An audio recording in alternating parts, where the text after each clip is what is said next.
Mais on va maintenant passer à la conférence à l'intervention d'Hélène Banoun.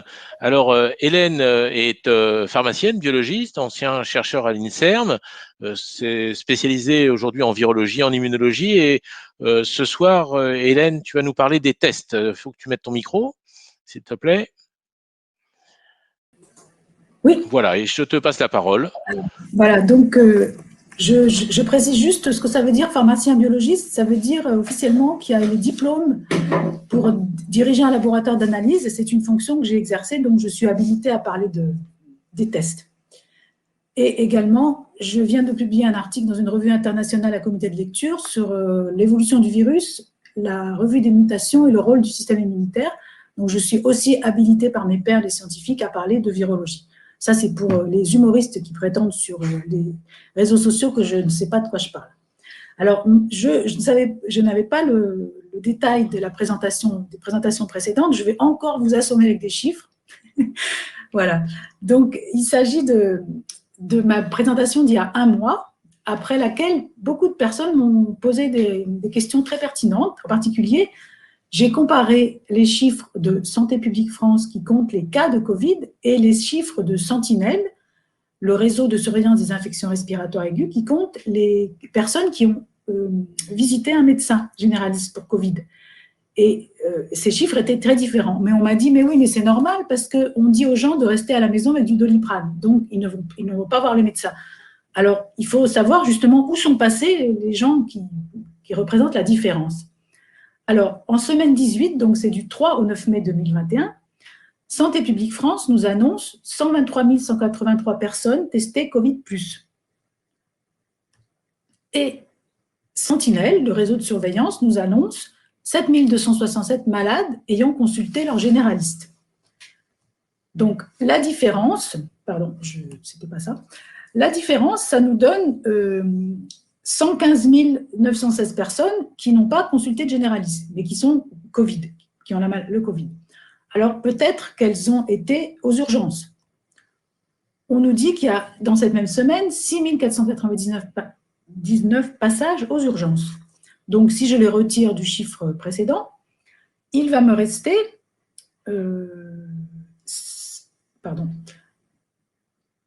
109 417 personnes qui ne sont pas allées voir leur généraliste et qui ne sont pas allées aux urgences. Alors, peut-être qu'elles ont appelé un médecin, SOS médecin.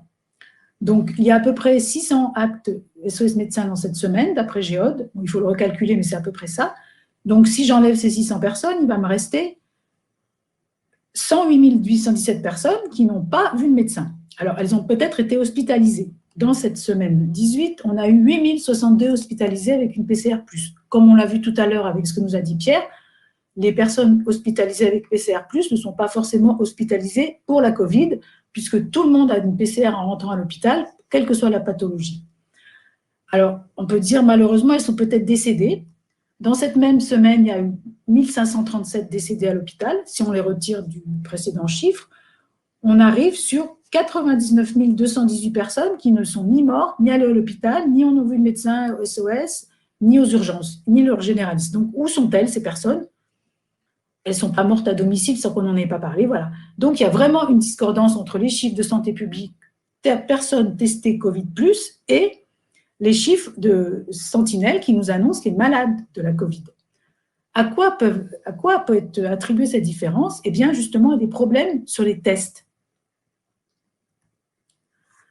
Et je vais essayer de vous expliquer alors rapidement pourquoi les tests PCR et les tests antigéniques ne sont pas adaptés à la surveillance d'une épidémie, pour des raisons de sensibilité, de spécificité, de faux positifs et aussi de faux négatifs. Je dirais 2 mots des PCR salivaires et des tests antigéniques. Alors, pourquoi ils ne sont pas adaptés? Parce qu'en fait, les tests PCR ont été conçus pour aider au diagnostic des médecins devant une pathologie, pour attribuer cette pathologie à un agent pathogène ou pas, et pas pour faire des études de santé publique. Alors, comment fonctionne la PCR? On recherche dans un prélèvement des fragments d'ARN viral, c'est-à-dire de matériel génétique. Et pour cela, on fait, vous allez voir sur le schéma suivant,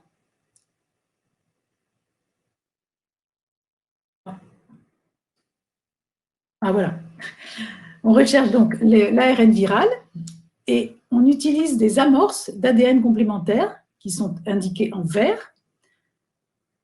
Et lorsque l'ADN complémentaire se fixe sur le petit morceau d'ARN viral, on synthétise une partie plus longue d'ADN complémentaire avec une reverse transcriptase, donc est dans le réactif. On obtient donc, voilà, avec des nucléotides qui sont dans le réactif. Pardon, je manipule mal l'interaction. Donc, on forme un fragment d'ADN complémentaire, mais on ne le voit pas parce qu'il est très petit. Et il faut donc l'amplifier pour le voir avec un système de fluorescence. On les amplifie et c'est ça qu'on appelle donc la polymérase chaîne-réaction. Et donc, à chaque cycle d'amplification, ce que vous avez déterminé par le CT, on vous donne les CT des PCR, on multiplie par 2 la quantité à chaque cycle. Et on sait que vous avez entendu parler du chiffre de 40 cycles qui est utilisé en France. Pour vous donner une idée de ce que ça donne, je vous rappelle la légende de Sissa, qui est l'inventeur du jeu d'échecs, et qui, en échange de son jeu d'échecs, avait demandé au roi de lui donner la quantité de grains de riz telle qu'en déposant un grain de riz sur la première case de l'échiquier, en déposant 2 sur la deuxième, 4 sur la troisième, 8 et ainsi de suite, donc en multipliant par 2 à chaque fois, le roi avait bien rigolé, il lui dit « mais bien sûr, je te donne ça », sauf que c'est impossible, parce qu'arrivé sur la 64e case, on a une telle quantité de riz qu'il n'est impossible de produire, même dans toute l'histoire de l'humanité, on n'a jamais produit autant de riz. Alors, pour les PCR, on ne va pas jusqu'à 64, on va jusqu'à 40, et ça nous donne, pour 10 cycles, on multiplie par 1000 le nombre d'ADN complémentaires, pour 20 par 1 million, pour 28, vous allez voir pourquoi je garde ce chiffre, par 270 millions, et etc., 30, je ne sais même plus comment ça se dit, voilà, et 40, c'est encore pire, je crois que c'est 1000 milliards. Voilà. Donc, en fait, si on trouve une toute petite quantité de matériel du virus dans le prélèvement, on va forcément l'amplifier de 1 milliard de fois, et ça ne veut plus rien dire, en fait.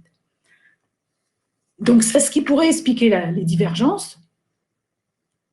Donc, le Lancet nous confirme bien qu'on peut avoir des faux positifs, pas seulement par des problèmes de quantification, mais aussi par contamination des échantillons, lorsqu'on fait beaucoup de PCR dans un laboratoire. Et aussi, il y a une étude de scientifiques qui sont indépendants, qui ont montré que spécifiquement la PCR spécialisée pour la Covid avait des failles méthodologiques et moléculaires qui ont des conséquences majeures sur ce taux de faux positifs. Et il y a aussi des problèmes de spécificité, c'est-à-dire est-ce que les PCR spécifiques vont bien rechercher uniquement le virus de la Covid et pas d'autres coronavirus.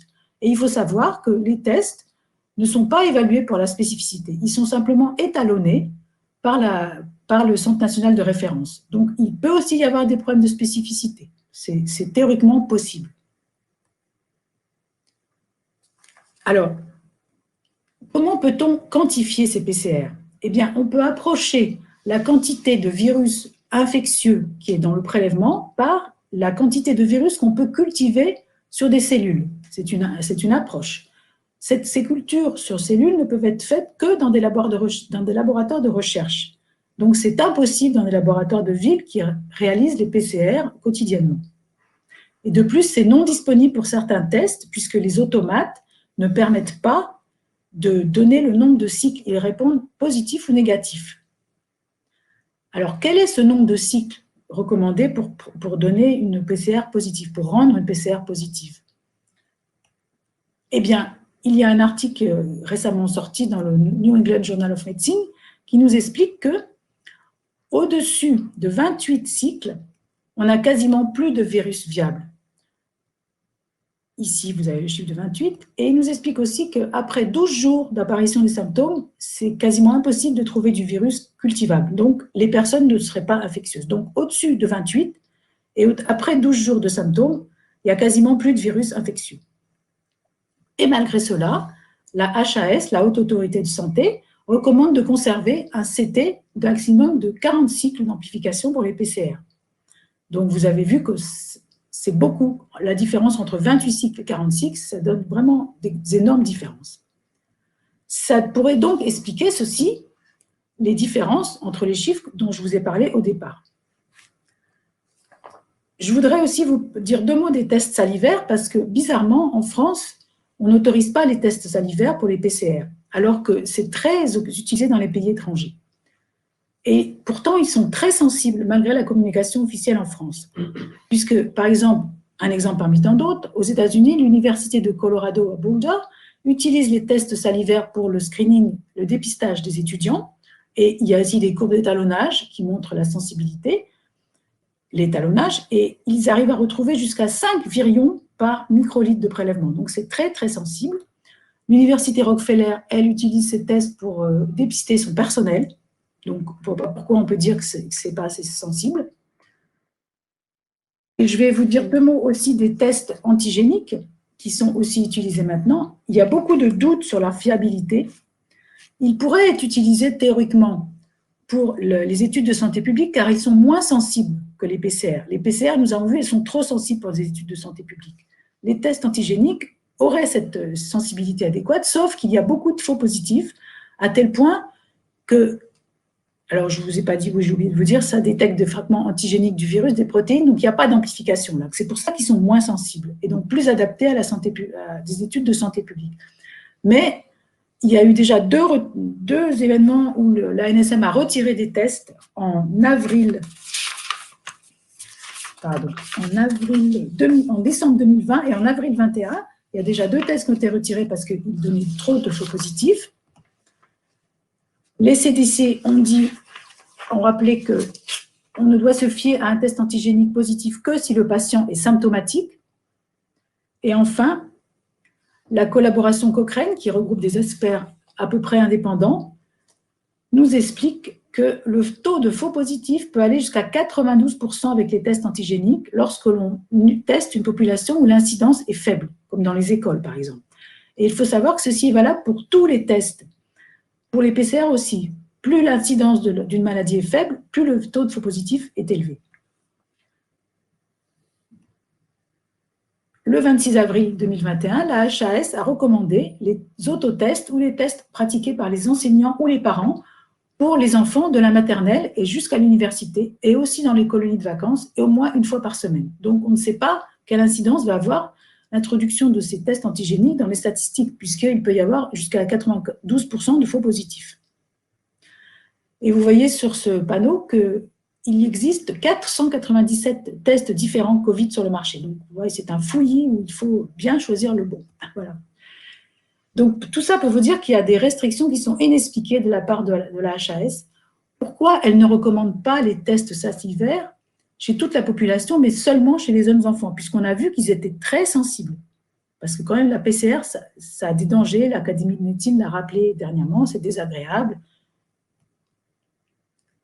Pourquoi la HAS interdit de pratiquer un test antigénique sur un prélèvement salivaire, même quand c'est marqué sur la notice?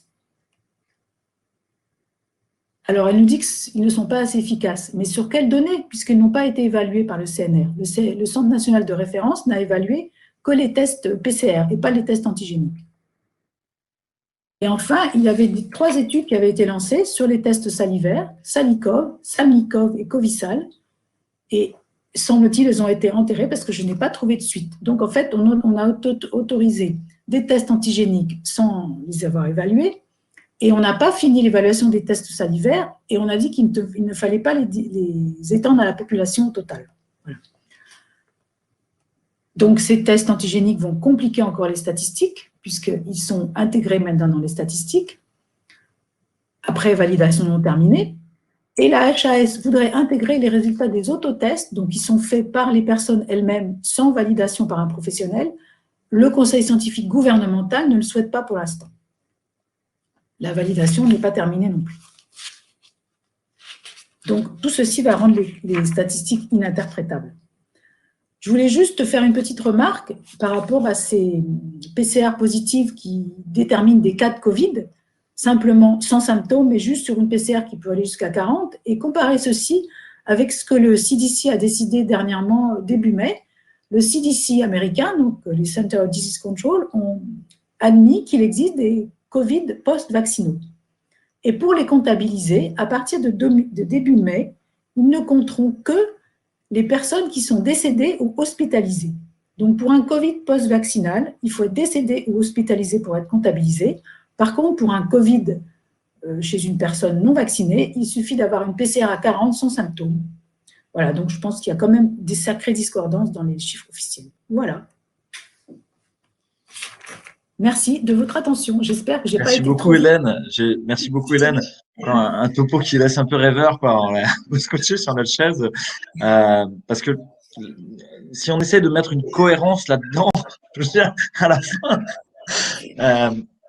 ça veut dire qu'on ne veut pas soigner les gens, quoi. Qu'on ne veut pas faire correctement le taf, qu'on ne veut pas faire correctement le boulot épidémiologique et qu'on veut nous fourguer un vaccin, à l'évidence, quoi. Donc, voilà, je l'ai dit plusieurs fois, hein, mais quand vous comprenez rien, les Américains, ils disent follow the money. Suivez l'argent. Et donc là, on a un vrai problème. Donc j'espère que ta présentation ne va pas nous faire tilter sur YouTube, comme ça nous est déjà arrivé. Je crois que déjà, ce que les autres ont dit avant moi, c'était pire que ce que j'ai dit. Donc, ce coup-ci, ce ne sera pas de C'est sûr, ouais. Bon, j'ai été licenciée de LinkedIn, enfin supprimée de LinkedIn hier, donc ça me fait mon 3e prix Nobel en 6 mois là. Non. Alors, merci beaucoup. Voilà, tu insistes bien sur le fait que finalement, on utilise des outils pour suivre l'épidémie et pour mettre en place des mesures sanitaires extrêmement contraignantes finalement, ou des mesures thérapeutiques insuffisamment étayées, qui sont pas du tout robustes, quoi. Que ce soit le compte des morts, que ce soit finalement l'évaluation des traitements eux-mêmes une fois qu'ils ont été mis en route, même de définir combien on a eu de malades. Ça, voilà, je crois qu'on l'a dit, redit et re-redit, mais je le redis à tous les téléspectateurs qui nous écoutent et tous les auditeurs. Un test positif, ça ne veut pas dire que vous avez le Covid. Le Covid, c'est la maladie inflammatoire induite par la présence de virus dans votre corps. Donc, un test positif, ça veut dire que vous avez du virus qui est là, ou des fragments viraux qui sont. Et pour le grand public, avoir un test positif, c'est quelque chose d'extrêmement, oh là là, ils sont contagieux, etc. En fait, vous n'en savez rien. C'est pas parce que vous avez un test positif que vous êtes contagieux, c'est pas parce que vous avez un test positif que vous allez être malade. Parce qu'en fait, on prend les choses à l'envers, et tu l'as bien dit, c'est que la démarche médicale, c'est d'essayer d'établir une probabilité conditionnelle qui est P de A sachant B, quoi, pour ceux qui savent ce que ça veut dire. C'est-à-dire, quelle est la probabilité d'être malade, sachant que j'ai un test positif, sachant que j'ai des symptômes. Et ça commence par des symptômes. Et donc, si ça doit commencer par un test, vous prenez le truc à l'envers. Et ça veut plus dire grand-chose, en fait. Quelle est la probabilité d'être malade si j'ai un test positif? En fait, elle est extrêmement faible. Quelle est la probabilité d'être malade si j'ai des symptômes? En fait, elle est déjà assez robuste. Et parfois, la probabilité, sachant les symptômes, même si j'ai un test négatif, va être tellement robuste qu'on va considérer que le patient il est malade du Covid. Et on s'en fiche du résultat. Alors, à la fois, il y a une confusion dans le grand public, à la fois, il y a une confusion pour nos décideurs, à la fois, il y a une confusion, et y compris chez les médecins. Et aujourd'hui, à l'hôpital, on décide si quelqu'un est isolé ou non dans sa chambre, hein, c'est-à-dire est-ce que il est avec une aspiration d'air, on met le masque canard, tout ça, en fonction de ces tests eux-mêmes. Et on a une espèce de règle comme ça qui est au doigt mouillé, quoi, qui est à la louche. C'est-à-dire qu'on dit à 48 heures d'intervalle, si on a 2 tests à plus de 35 CT, nous on a la chance d'être à Marseille, déjà c'est pas 40, on a l'IHU, c'est à 35 CT. Si on a 2 tests à plus de 35 CT, c'est bon, on peut lever l'isolement. Mais ça non plus, ça veut rien dire. Alors, on pourra faire tu pourras en dire quelque chose, Hélène, les prochaines fois, mais voilà, tu l'as dit, hein, au-delà de 28 CT, il y a déjà très peu de virus qui soient vraiment contaminants et qui peuvent provoquer une maladie. Et quand bien même vous auriez énormément de virus contaminants qui peuvent provoquer la maladie dans le corps, encore faut-il que vous arriviez à les cracher sur quelqu'un. Et finalement, ce qui reste, c'est quand est-ce que vous les crachez sur quelqu'un? Quand vous avez des symptômes.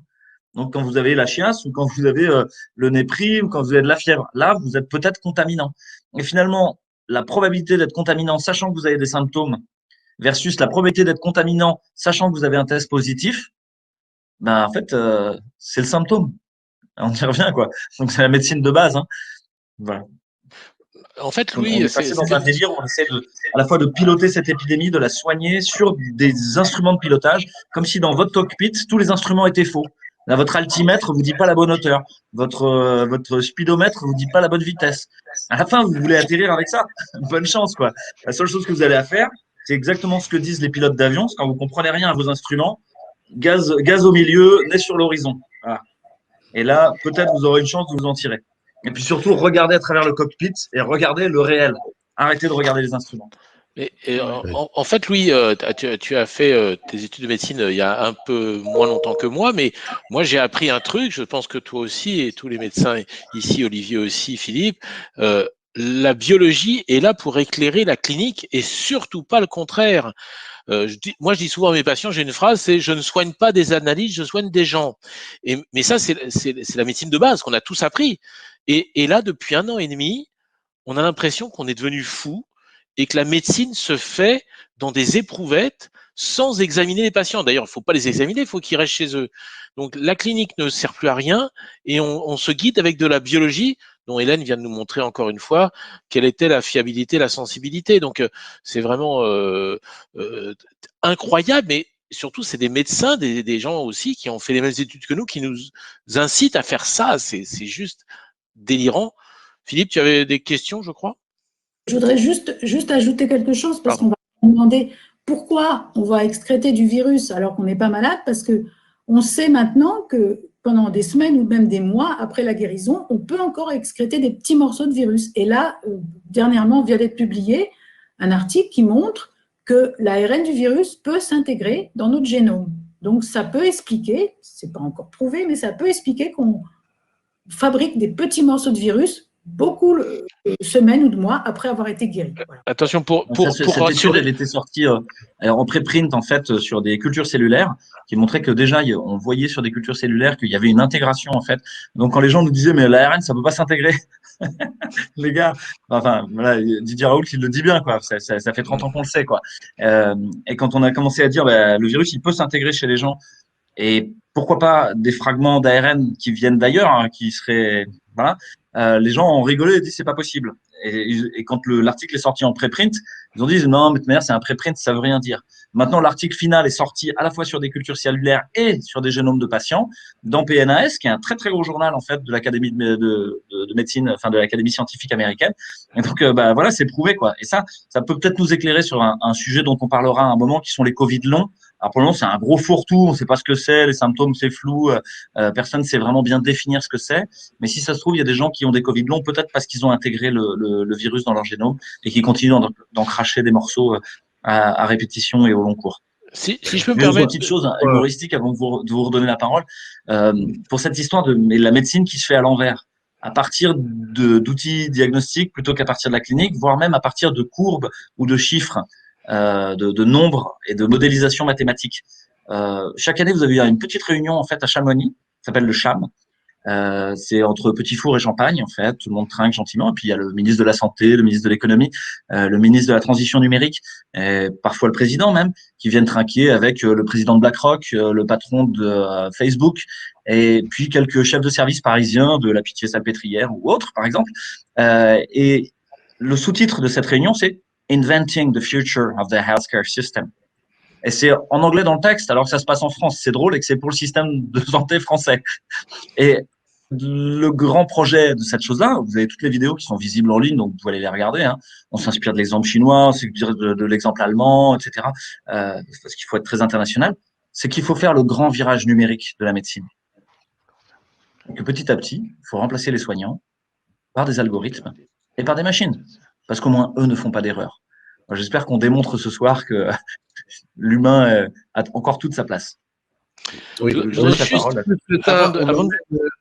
on a même, en fait, quand on voit l'ensemble des trois présentations, on se rend compte qu'il y a une volonté assez délibérée d'utiliser des informations fausses pour créer des sortes de manipulations de psychose dans la population. Et là, ce soir, les piliers principaux de la conviction qu'ont les gens de la gravité, que ce soit la pharmacovigilance, les statistiques ou les tests PCR, volent tous en éclats. Donc, il y a vraiment une volonté délibérée de donner une information tronquée et fausse. Et tu vas être complotiste, Olivier, il faut pas tomber là-dedans, quoi. Non, mais et c'est vrai qu'il n'y a pas vraiment de ligne d'explication autre. C'est-à-dire, si on devait donner le poids statistique d'une hypothèse ou une autre, oui, non, il y a vraiment une volonté de ne pas soigner les gens, quoi, à l'évidence. Et quant au virage numérique, il y a l'émission qui est passée où effectivement, on a vu que la totalité de données numériques de vos cartes vitales ont été vendues à des entreprises privées. Vous avez vu ça récemment à la télévision. Avant de repasser la parole à Philippe, je voudrais juste rassurer nos internautes. Et Hélène et Louis me diront si j'ai pas faux, mais quand il s'agit d'avoir des morceaux de virus qui persistent plusieurs semaines, voire plusieurs mois, peut-être qu'ils sont même intégrés à notre génome, mais en tout cas qui persistent, ça donne des PCR qui sont faussement positifs, mais ce n'est pas un virus entier, c'est-à-dire c'est un virus qui n'est pas infectant et qui n'est pas contagieux. Est-ce que c'est bien de ça dont on parle, Hélène? Parce que sinon, ça voudrait dire qu'on reste contagieux pendant des mois. Voilà, comme je l'ai dit dans ma présentation, en gros, après 12 jours après l'apparition des symptômes, on ne trouve plus de virus cultivable infectieux. En moyenne, évidemment, il y a des gens chez qui ça a dépassé cette durée, mais en moyenne, après 12 jours, et surtout, au-dessus de 28 cycles d'amplification, on ne trouve pas de virus cultivable. Donc, supposément, on ne trouve pas de virus infectieux. Voilà. Après, il y a toujours des exceptions, mais c'est… Pas infectieux pour les gens, il faut qu'ils comprennent ce que ça veut dire. C'est-à-dire, vous ne pourriez pas le donner à quelqu'un d'autre. En revanche, est-ce que la multiplication de ces particules virales à l'intérieur de votre corps par votre machinerie cellulaire elle-même peut être à l'origine de symptômes, c'est-à-dire déclencher la réaction inflammatoire du corps liée à ça? Il y a des chances que ça puisse faire quelque chose quand même. Et nous, on voit en pratique clinique des gens qui ont plus de virus, qui éteignent leur réaction inflammatoire, et puis, boum, hop, ça repart. Tiens, il y a un renouveau du virus. Et boum, il y a à nouveau une réaction inflammatoire. Ah mince. Donc, ouais, il y a sûrement quand même et là, j'ai pas la preuve, hein, si vous voulez, parce qu'on ne fait pas de génome à tous ces gens-là, hein, c'est clinique. Mais on se dit, mais probablement, c'est ceux-là qui l'ont intégré et la maladie, elle se pérennise, quoi. Voilà. Mais c'est important, Louis, que les gens comprennent que ce n'est plus une maladie infectieuse, il n'y a plus de virus entier, ils ne sont plus contagieux. Par contre, ils ont des particules virales, peut-être cette fameuse protéine spike, justement, qu'on injecte avec le vaccin, qui entretient une réaction immunitaire. Et nous savons que la vraie problématique de cette maladie, Covid, c'est la deuxième phase, qui est une phase inflammatoire et immunitaire, mais plus du tout infectieuse. Et c'est très important que les gens comprennent ça, parce que beaucoup ont dit, ah là, les gens vaccinés sont dangereux, ils vont nous transmettre le virus. Non, non, non. Il n'y a pas de virus, il n'y a plus de virus, il y a des morceaux d'ADN, morceaux du virus qui ne sont pas infectants en soi, mais qui déclenchent des réactions inflammatoires et immunitaires potentielles et qui peuvent entraîner effectivement, par exemple, peut-être des Covid longs.